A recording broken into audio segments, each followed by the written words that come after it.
kita, but we never really thought through this thing. Tuhan yang sebelum ni, the ancient Greece are quite prevalent in those times. Then in current age, both those people are confused. We know. And one visit in the sense of Immediately a few seconds here. You said him, do you believe God is a man? macam dia kata.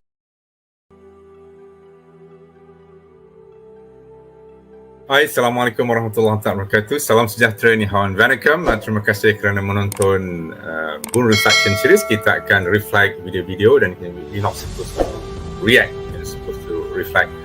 Alhamdulillah, pada minggu lepas kita telah bincangkan mengenai tujuan hidup, the true purpose of life. Salah satu saya recap balik, tujuan hidup yang sebenar adalah untuk mencari tujuan hidup yang sebenar, ya.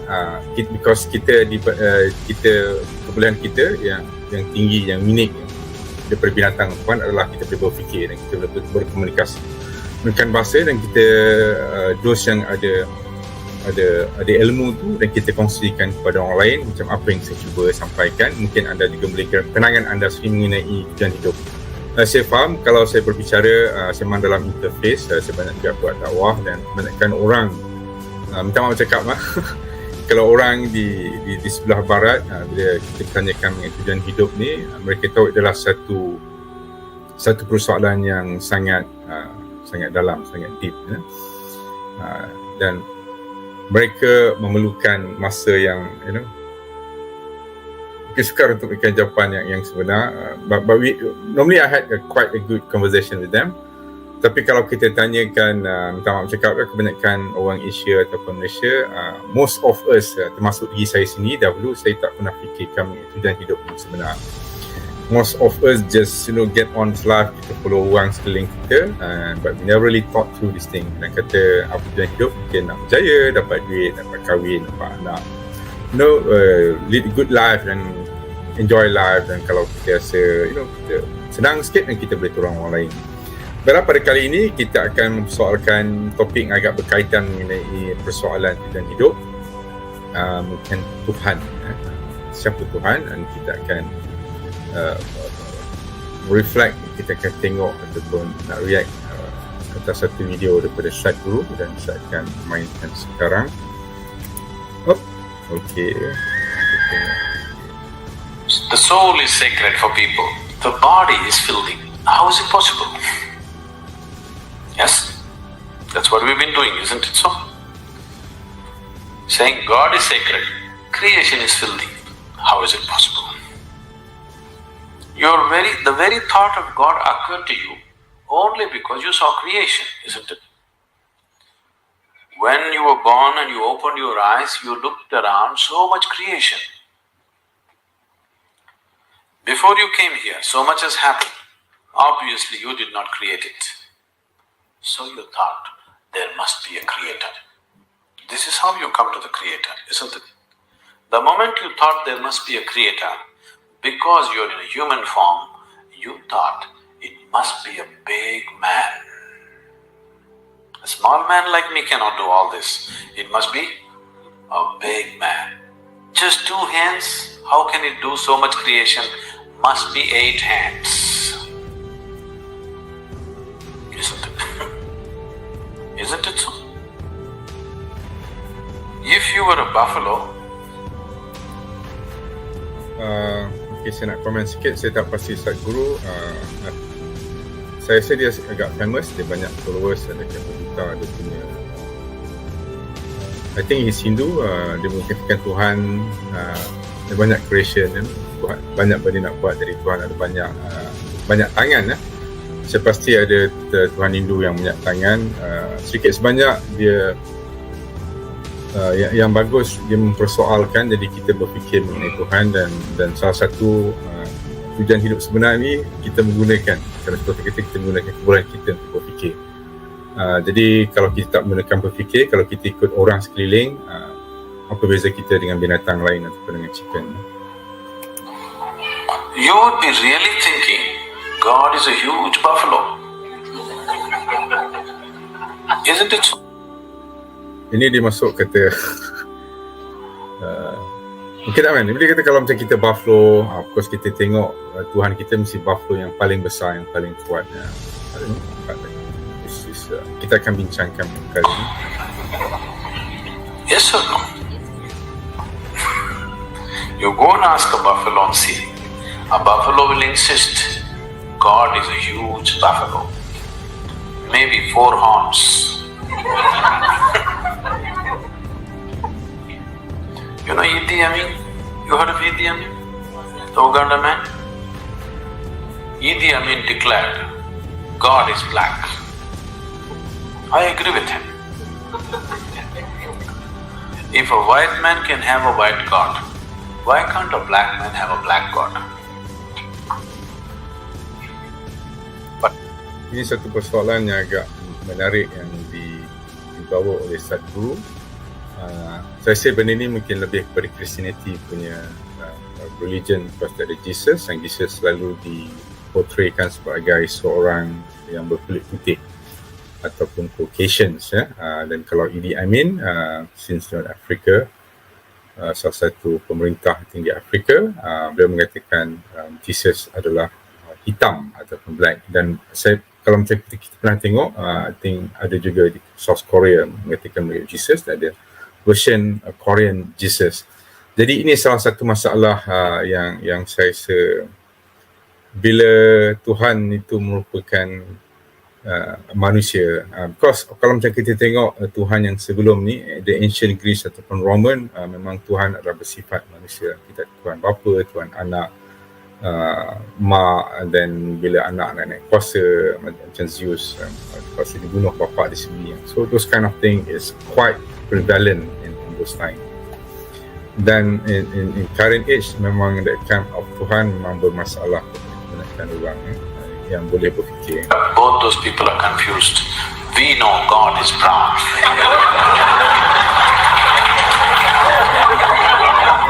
Then to a certain extent they're making a fun, they're making a joke of all this Tuhan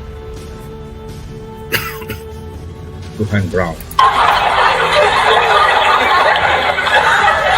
Because he visited us, you know.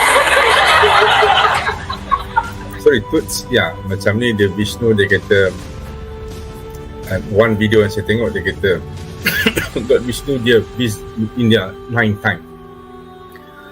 Visit in the sense of reincarnation dalam bentuk God Rama and a few other gods and I couldn't remember. Some time ago, I was talking to a group of people in Nashville in Tennessee, and I was telling them a joke. In the joke, I just referred to God as Him. Immediately a few ladies stood up. Do you believe God is a man? I knew where it's going. I said, see, I'm only telling you a joke. It doesn't matter. You said Him. Do you believe God is a man?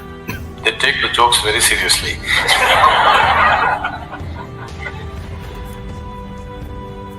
I just nak tambahkan sikit SB, nanti kita terlupa kan. Of course ada satu persoalan lagi, kenapa Tuhan tu adalah lelaki, God is a man. So that's a problem.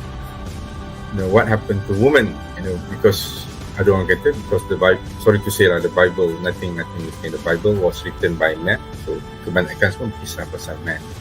So that in itself is a problem bila Tuhan, you know.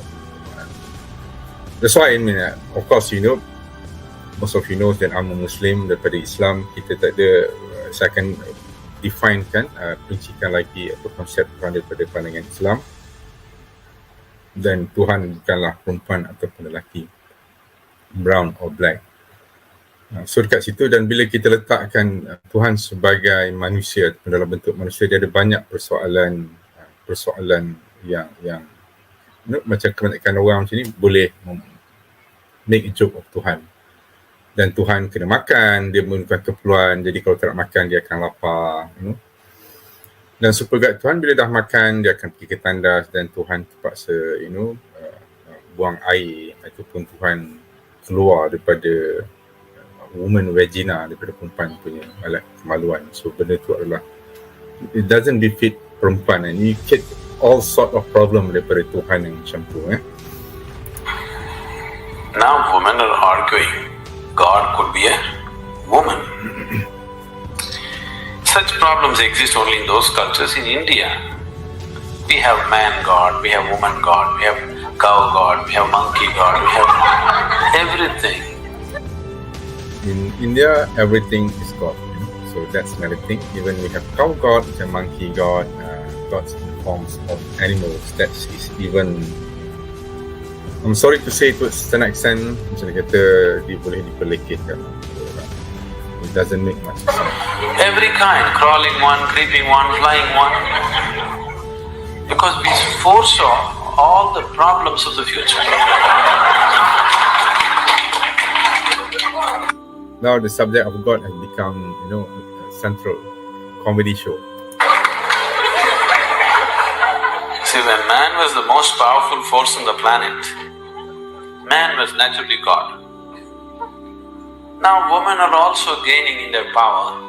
So women are questioning, why can't it be a woman? So tomorrow suppose dogs gain a lot of power which they're gaining. So dogs will ask, why not a dog God? Actually the spelling also is close,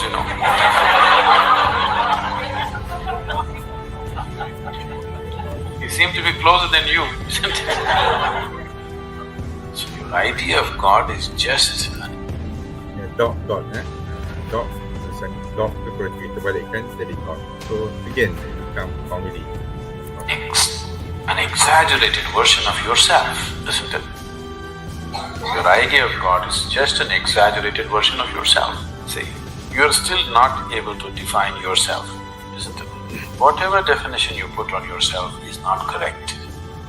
Any kind of definition you put on you, it is not enough to describe this one. And this small piece of creation is like this, the source of creation. How are you going to put a definition on it? You cannot define it, you cannot understand it, you can only dissolve into it. You can experience it, you can never know it, you can't make knowledge out of it. Whatever knowledge you have about God is just pure nonsense, cultural nonsense. Depending upon which kind of culture you are in, that kind of God you have, isn't it? It can only be experienced. Experience does not mean you can eat it or you can grasp it. No, you can experience only by dissolving in it. There is no other way. So, we are just looking for methods of dissolution so that we can experience something far bigger than ourselves. Okay, thank you Sadhguru. Okay, that's quite satu yang mind opening. Dia menguji minda kita semua. Kebanyakan daripada apa hujah-hujah Sadhguru saya bersetuju. Cuma kita akan fikirkan reflection yang kita boleh tengok. Satu benda yang saya suka tadi, macam dia kata why God as a man. Dia cakap it create a lot of problem. Why not woman? To us macam Muslim, God is not man or woman. God, saya akan tengahkan kemudian ada God binatang semua tadi dan God creations, all sorts. Okay, kalau paling senang, kalau macam dari segi Islam, kita bincangkan siapa Tuhan. Kebanyakan agama, major religion dekat dunia, even macam Hindu sendiri sebenarnya dia percayakan Tuhan itu satu. Cuma along the way people create for all sort of reason. Kita ada banyak Tuhan, termasuk binatang boleh jadi Tuhan. So that's the thing. Even macam Christianity, Judaism, Sikhism, kita percaya kepada Tuhan yang satu. But the moment that you follow blindly certain guru, kalau kita tengok dia punya writings tu, nanti boleh bawakan dan kebanyakan pointed towards satu Tuhan. For whatever reason. That's why kalau macam the moment that you test Tuhan, okay, saya teruskan kepada macam mana saya explainkan apa pandangan Tuhan daripada sisi Islam is yang paling cantik daripada surah Al-Ikhlas, surah 112 ayat 1 sampai 3. Bismillahirrahmanirrahim. Dengan nama Tuhan yang Maha Pengasih dan Maha Penyayang. Qul huwallahu ahad. Katakanlah Tuhan itu satu. So this is very central. Yang penting kalau macam kita tengok Tuhan itu satu, Kalau kita Tuhan tu ada dua, nescaya Tuhan tu akan bergaduh.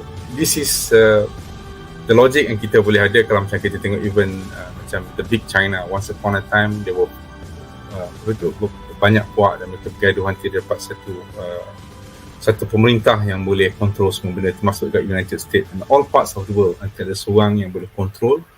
Dan supaya juga even in Malaysian contact kita tengok kalau ada seorang PM pun kita ada masalah. Cuba bayangkan kalau kita ada Ismail Sabri, kita ada Muhyiddin, kita ada Mahathir semua jadi PM, nak ikut siapa? Akan kacau bilau, semua.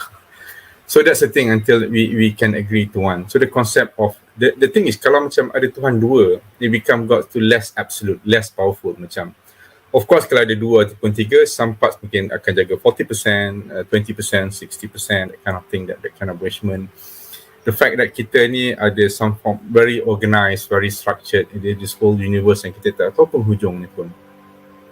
Yang paling senang siapa Tuhan? Tuhan yang menjadikan kita, itu paling senang. We go with that. So Tuhan must be one. Kita manusia semua satu. Kita tak tahu mungkin manusia di hujung planet tu. That's not the point of discussion. There must be one all powerful God. Mungkin setengah tu mengatakan kuasa universe, whatever that thing. So God must be one. So that is one. That's benda yang sangat logik dan unifying dan bagus. Satu Tuhan, satu manusia, kita semua sama, dan satu dunia, kita share the same space. Okay, Allahu Ahad, Tuhan tu satu, tak ada dua, dia memang satu. Allahus Samad, God is eternal. Maksudnya God tu sedia ada. God is beyond space, time and matters. Because kalau kita, of course ada smart Alex kena siapa created God, That's why God is not creations. Apa yang dia kata tadi, macam God binatang, God woman, God apa yang kita tahu is not God. God must be outside time. Of course orang akan tanya, even kalau siapa God A create by God B create by God C, dan dia akan ada infinite regression, dan kita kena sampai satu God that is uncreated, that God is eternal. Only then something can happen. The fact is that kita ada dekat sini, we are here, we are alive. That's the very proof of God exists. Cuma kebanyakan kita tak tahu God tu macam mana. We cannot grasp God. Tapi apa yang kita boleh faham, God tu satu, dan God must be eternal. It's always there, beyond time. Kalau God tu ada dalam time, sebelum time ada, dekat mana God? God must be beyond, outside space. God tu tak boleh bertempat. Kalau macam dekat tadi, God, kenapa God kena dekat Palestine? Kenapa God ada dekat Greece? Why not in India? Why not in China? Why not in other parts of the world? Why not God before Jesus? Sorry to say ni, before time apa jadi kat dia? Why do they have the same access to God? So it create a whole lot of problem kalau God tu bertempat, bermasa.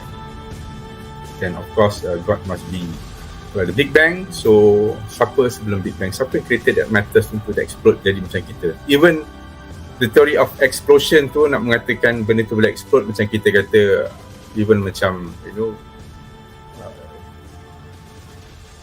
tiba-tiba ada earthquake, benda tu boleh meletup menjadi galaxy semua. Benda tu tak logik. There must be one all-powerful, all-knowing God that created everything, yang tak memerlukan apa-apa, tapi apa-apa memerlukan God.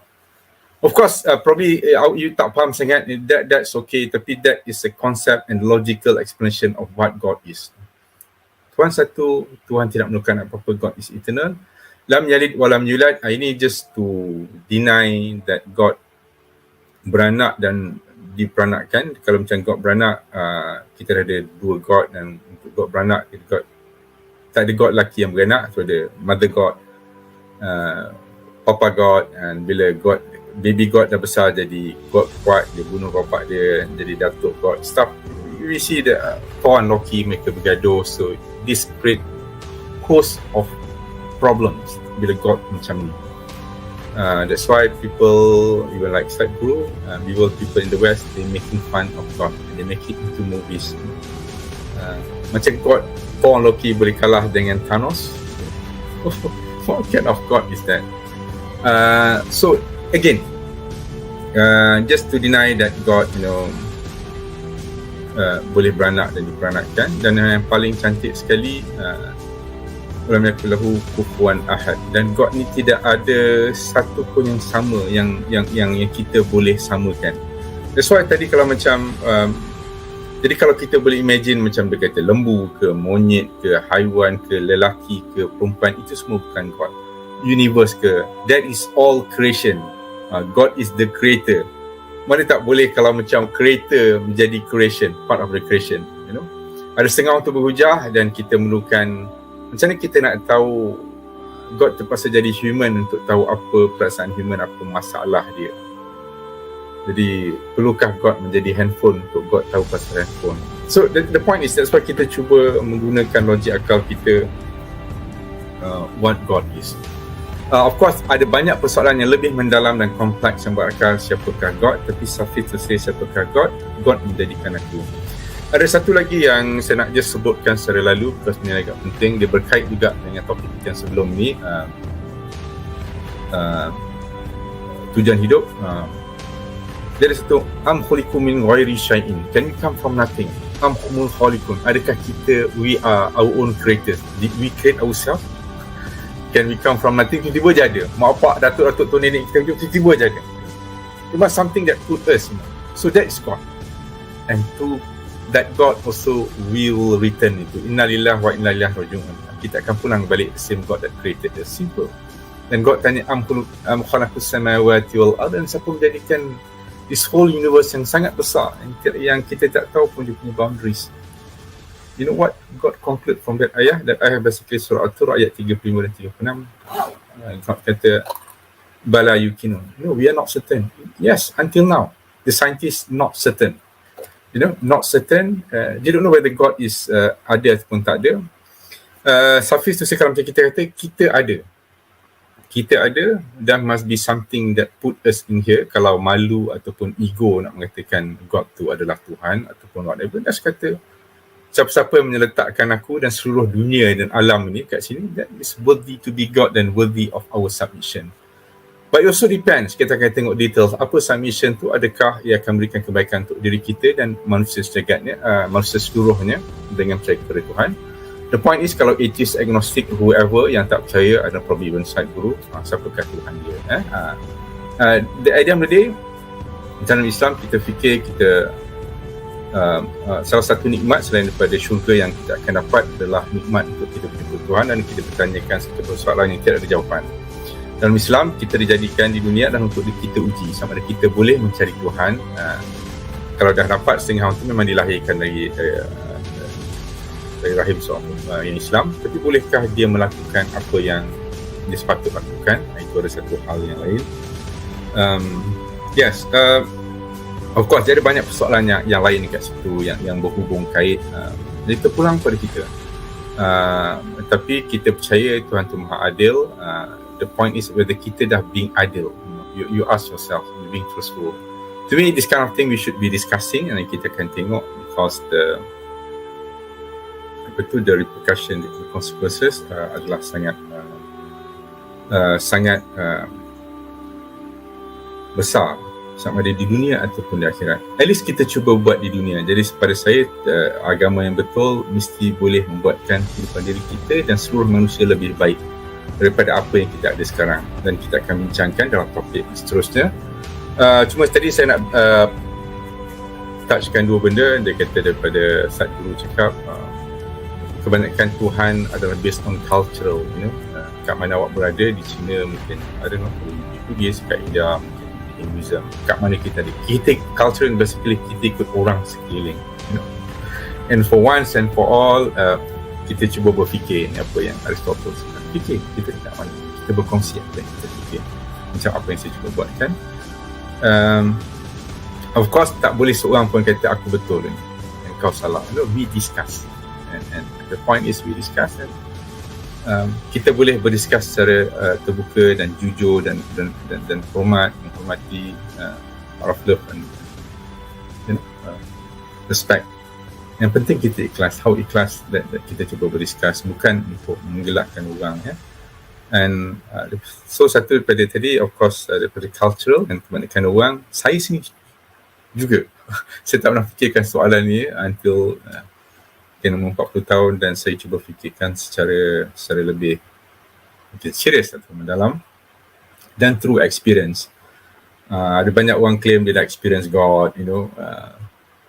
The problem is experience. It's your own personal experience. Mungkin ramai orang, so it can create millions of gods. That's why sekarang ni kita ada more than 10,000 gods or religion. Because saya rasa aku dah nampak God cakap pada aku. So it's agak susah, all claim they have and they found the true God. The point is we have to test it, So I experience agak senang because we cannot discuss because that is very personal. That's why instead dia banyak dia kata macam the Tuhan is alien and whatnot. There are all kind of religion, all kind of gods. At the end of the day, macam cakap, there must be quite objective ways of determine what truth is. At least kita membincangkan macam ni, dan pada saya, at the end of the day, saya dah ulang-ulang, dia mesti membawa kebaikan kalau tak kepada individu, dia mesti membawa kebaikan kepada keseluruhan orang. Dan insyaAllah kita akan bincangkan, saya tahu topik ni berhubung kait dan sangat kompleks. Bear with me, kalau tu boleh terus mungkin kita boleh bincang secara live. Kali ini saya buat pre-recorded, saya dapat traction lebih audience. Do subscribe kalau awak rasa benda tu bermanfaat, kita boleh bincang even outside this session, ataupun ada video yang awak nak cadangkan, boleh cadangkan, insyaAllah kita akan bincangkan. Apa lagi, tolong subscribe, like, mungkin bantu, dan terima kasih kerana menonton. Assalamualaikum warahmatullahi wabarakatuh. Kita jumpa lagi.